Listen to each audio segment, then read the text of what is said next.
It's another week on the Pack the Rock podcast, and this week there is a big preview on the Indiana-Penn State game at Penn State. This week it's me, Dylan Traeger, joined by Liv Clements and Noel Fary, and it's Indiana heading to Penn State coming off of a very tough loss against Rutgers. And you look at Penn State, one of the top-ranked teams in the country at 10, coming off a big loss in Ohio State. Where do you guys think Indiana plays in this game? You know, it's tough to say. I'll say this about Indiana. You take a look at how they initially performed against Michigan in the Big House. They were not necessarily shaken right from the get-go. You know, they held their own for a little bit in that game. They scored first, got that first touchdown of the game. But, you know, if you're able to hold that for a little bit longer, you know, maybe you can make this more of a game. And Penn State coming off of a big deflating loss. I mean, something like that is really going to cost you looking down the end of the season. You know, obviously last year without a bigger college football playoff, but that was basically it for Penn State. They're a little bit deflated. Anything can happen, but on the road, it's going to be a huge crowd there. Obviously, I don't like IU's odds. I think, you know, we're all praying for IU. I think that what Noel kind of said was interesting, though, how I think what we've seen through IU is that they start off, like, pretty strong. Like, you know, they come out and they have a really good play to start and get a touchdown. That's how it was against Rutgers, too. Right. Get down the field and they feel kind of confident. And you're like, okay, give us a little something. And then it just might slowly start to go downhill. So that's why I'm nervous about what the Penn State game is. You can start off strong, but Penn State starts off strong too. And I think that if you can't take hold of the second half, there's no way you win any game because it's not like they're going to be up, you know, a certain amount of points against Penn State at halftime that makes them feel secure. So I think that there's going to be a lot of interesting things that we want to see. I mean, you started Sorsby off last week, which I thought was really interesting that they did. He played the whole game. I mean, finally. Glad we picked somebody. But I think starting off strong is something that IU definitely can work on. But then from there, I think Penn State is going to be rough.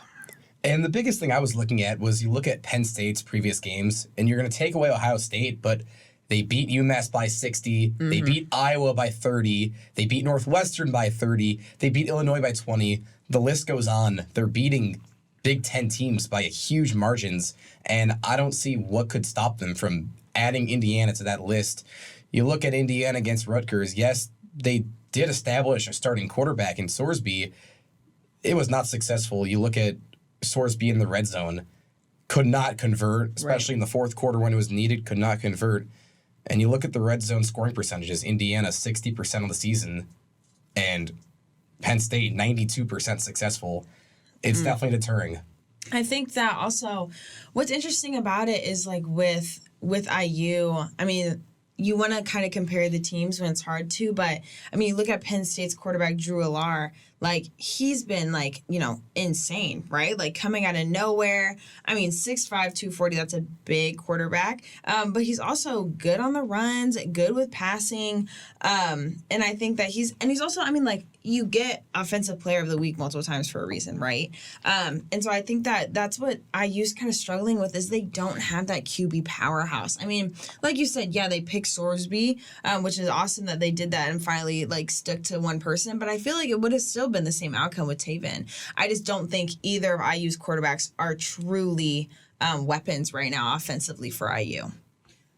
Yeah, the amount of times Indiana has struggled against, you know, a quarterback that is athletic and can really punish them on the run is too many to count, honestly. And it showed against Rutgers as well. Even you look at Maryland, Talia had a fantastic game through the air. Yep. He also had a fantastic game on the ground. He was running all over them. So I feel like that's something that Penn State can open up.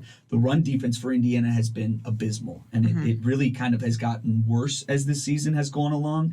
I think Penn State, typically a team that's going to get more yards through the air overall, but I have a feeling that Penn State is going to run all over this Indiana defense that is now dealing with even more injuries overall. And it really is just deflating. You take a look at the press conference from Tom Allen this past week, and you can just kind of hear it in his voice and just everything you say. We got to find a way to keep going. We got to find a way to find a spark or anything like that. But when you keep getting beat down, the injuries pile on. Teams beat you in different ways. It's hard to find anything. And Penn State, I think they're going to have a field day, frankly. I mean, I think what's interesting too is with Penn State, like, yes, like they lost against OSU, really small though. I mean, they didn't get blown out, 20-12. Wasn't a huge loss for them, but I think, yes, their goal was to go undefeated. I mean, yes, you're top in the nation. OSU is too, though, so I don't think it was that big of a loss. But when you look at IU's loss against Rutgers, I think that's what makes it hard is like, that wasn't a huge loss either, I guess. I mean, Rutgers really isn't that deep into the Big Ten either. They're really not that. They're kind of floating in the middle like they have been the past couple years.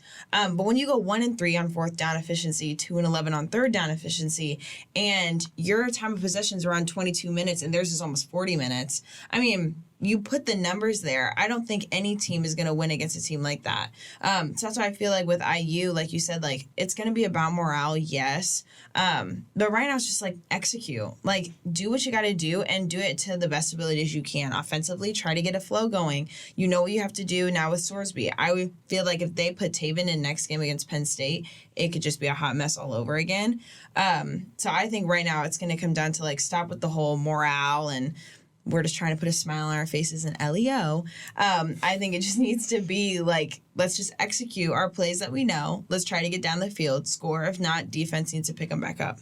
And you look further in depth on the Penn State OSU game, it's Ohio State's defense really winning that game for them. It's Drew Allard getting sacked 4 times and not surpassing 200 yards, which he's only done once in a conference game this year. And I think just like every game Indiana's played, it's Indiana relying on their defense once again to try and take down the quarterback and the offense. Do I think Indiana's defense can have a decent game against Drew Allard? Sure, I do, but not enough to where they can find a way to pull it off. Yeah, Ohio State also, you know, they were able to get 286 yards through the air against Penn State. So if you're even able to have a great defensive game against Penn State, they didn't even give it up easily. Ohio State still needed, you know, Marvin Harrison Jr. to step up, and it was an interesting game overall. But Sorsby now, obviously, like we said earlier, that full-time starter, I just really don't know. He can start off games pretty good overall. You look at that Rutgers game, he started off good, but finishing with, you know, under 50% completion percentage. Now moving forward, you have to stand behind your guy. Yep. It might just drag you down the whole way. I mean, I just think it's like believe in who you're starting. Like put him out there because you feel like he can execute and at least keep you in the game. I just think what makes it hard is, I think we're going to get into this a little bit, but IU just does not have strong offensive players right now. I mean, even if Sorsby starts to have a great game offensively, there's not wide receivers and running backs out there that IU can depend on. I mean, you look at Penn State and their running back, Nick Singleton, has just been out there doing his thing. I mean, 98 carries, 410 yards, 6 touchdowns, averaging around 4 yards. That's the stats you want to hear when you talk about IU and their running backs. You want to have those like, yes, that's our key player. And that was Jalen Lucas at the beginning of the season. I think we were all really excited to see him get the ball, see him on both sides, wide receiver and running back. I just don't think that IU has offensive key players that we look for on the field. I think Penn State could be an option for like Cam Camper to step up a little bit more. I think we're seeing a glimmer of hope with him. For hopefully he gets out there and does a little bit more. But I think offensively that's where they're struggling. I mean, defensively kind of hasn't been surprising me either. But I do think that's where that little lack of the puzzle is for them. And I think it's really hard to be a successful team if you don't have that one running back or receiver who you can really rely on each week. There are no successful teams that can't rely on that one player. You know, you look at every NFL team that goes to the playoffs and does well. They have that running back or receiver they can rely on to go for, 80, 100 yards, a touchdown, 2 touchdowns a game. And IU doesn't have that. Like, I wouldn't say there's one player I'm confident that can go for 50 yards every game, which is disappointing. They've got just so many guys that can go out there for 20 yards a game, and that's all they can do. And that's not going to win a game. I mean, also, what I don't understand is why are we relying so much on the quarterback to get down the field? Like, we're, like, pushing for Sorsby and Taven to, like, run down the field. I mean, they said they liked Sorsby because of how he can move his feet, how he can get down the field. But you have players in positions to do that. I mean, like, where is Jalen Lucas in them? I think it's just a repeat. Every game, it's the same thing. Like, every game, it's the same players, same outcome. No one's getting more than, like, 100 yards. No one's getting more than, like, 6 carries or 6 receptions. And you're just not going to win a game like that.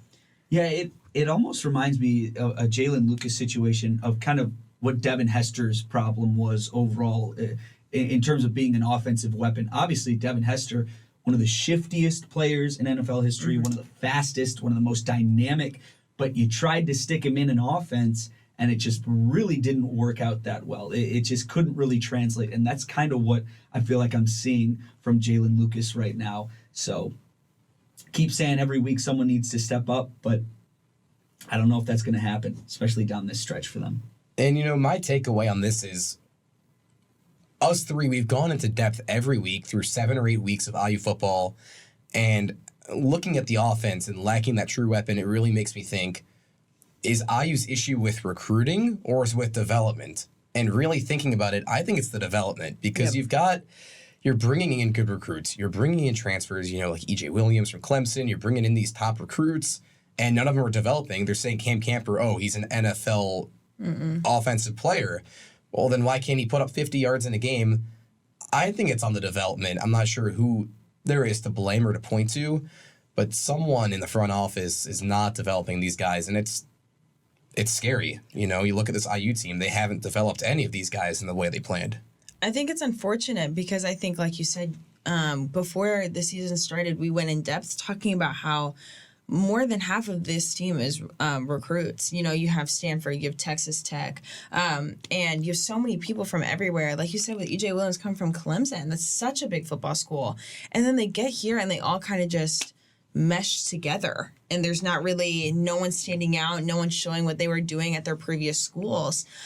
So I don't think it's recruiting at all. I think it really does come down to like this lack of being able to coach players that have learned something different at previous schools. I think that's where it gets really hard.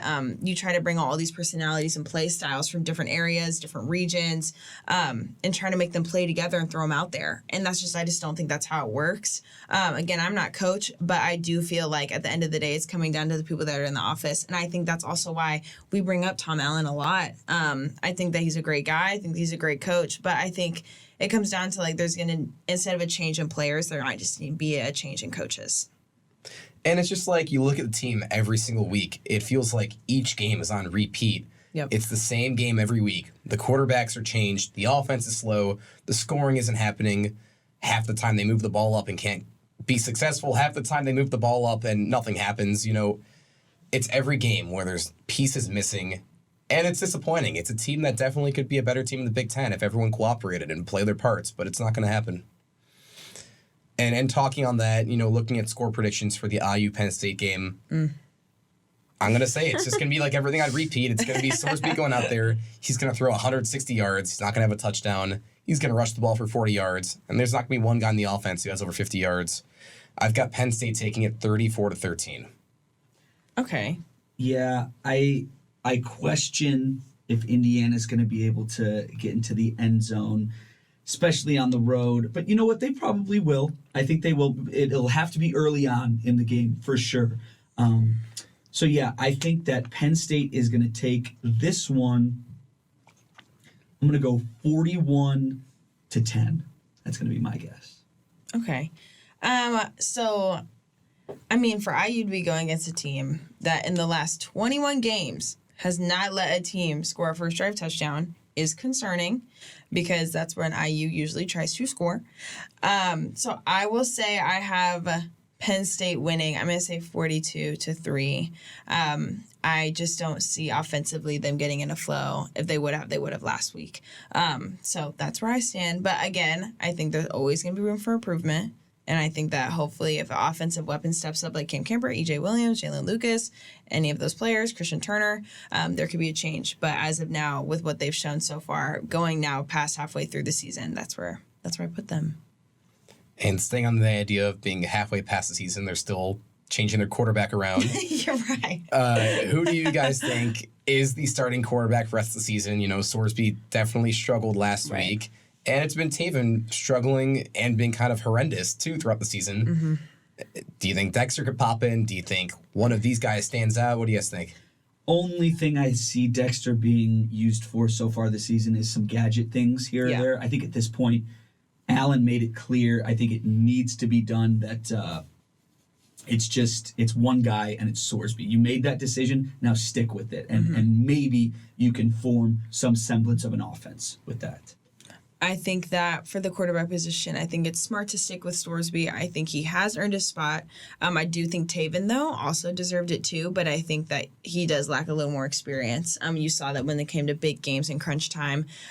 When you go from Penn to Wisconsin to Illinois to Michigan State to Purdue, I do think when you start to get lower into Michigan State and Purdue, where they're kind of around IU, Taven might be able to get thrown in there, maybe Dexter too.